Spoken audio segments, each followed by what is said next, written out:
야, 누구냐? 누구 때려? 이거 또 때리냐?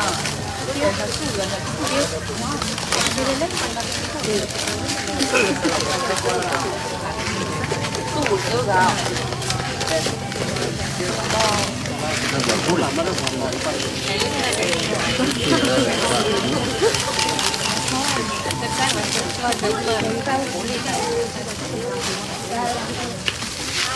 คุณนักคนเล่นหนึ่งองค์เหรอ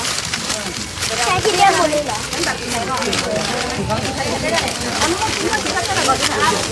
แล้วแค่องค์ไหนก็ได้เดี๋ยวเราแค่ติดท้ายแล้วนะ